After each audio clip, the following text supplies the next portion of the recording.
मुळामध्ये निवडणुकीच्या अगोदर हे अशा पार्ट्या किंवा असे हे जे लोक आहेत ना, जय मीम जय भीम बोलतात, बरोबर. आणि निवडणुकीच्या नंतर फक्त जय मीमच राहतं. आमच्या डॉक्टर बाबासाहेब आंबेडकरांना विसरतात.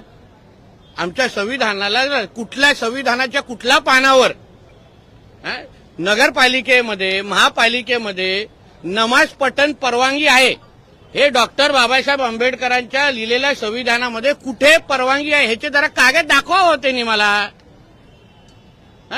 तुम्ही तिथे विकास करण्यासाठी निवडून गेलेला आहेत की धर्म वाढवण्यासाठी निवडून गेलेला आहात? हे जिहाद नाही का? ह्याचाच विरोध आम्ही वारंवार करतोय ना. तुम्ही विकास करण्यासाठी अगर लोकप्रतिनिधी म्हणून लोकांनी तुम्हाला निवडलं असेल तर तुम्हाला नमाज पढण्यासाठी तुमच्या मस्जिदी आता बंद पडल्या आहेत का? तिथे टाळ्या लावल्या आहेत का की तुम्हाला महापालिकेमध्ये? मग आम्ही उद्या आमच्या हिंदू राष्ट्रामध्ये मग आम्ही प्रत्येक महापालिकेमध्ये भगवद्गीता वाचायला सुरू करतो ना. मग हिरव्या सापांनी थोबाड उघडू नये. मग तुम्ही केलं तर चालतं आणि आम्ही केल्यावर मग देखो ये हिंदू मुसलमान कर रे.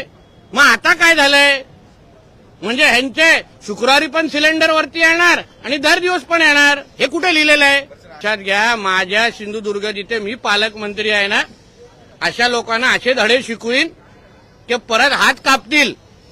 उदाहरण देईन मी माझ्या इकडे. तुम्ही थांबा जरा, फक्त व्हिडिओ आलाय ना, मग त्या मुल्ला मौलवीचं काय पुढे होतं तुम्ही जरा बघा. आणि हे मदरसे पाहिजेत कशाला आपल्याला, ह्याच मूळ मुद्दा आहे.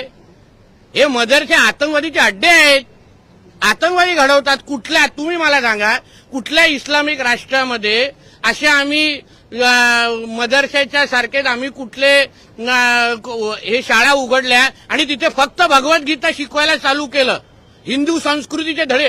ह्या लोकांना इस्लामिक राष्ट्रामध्ये परवानगी आहे का हो आम्हाला? मग आम्ही कशाला हे मदरशांचे हे लाड करायचे? कधी त्याच्यामध्ये हत्यार भेटतात, कधी मुलांना मारलं जातात. आमच्या हिंदू राष्ट्र तुम्हाला कुराण शिकवायचं ना, आहेत ना तुमच्या मस्जिदी, मदरसे कशाला पाहिजे तुम्हाला? माझी तर स्पष्ट भूमी आहे, त्याबद्दल मी मुख्यमंत्री साहेबांशी बोलणार आहे. महाराष्ट्रातले सगळे मदरसे बंद करून टाका. हे आतंकवादीचे अड्डे आहेत, आतंकवादी घडवतात त्याच्यात.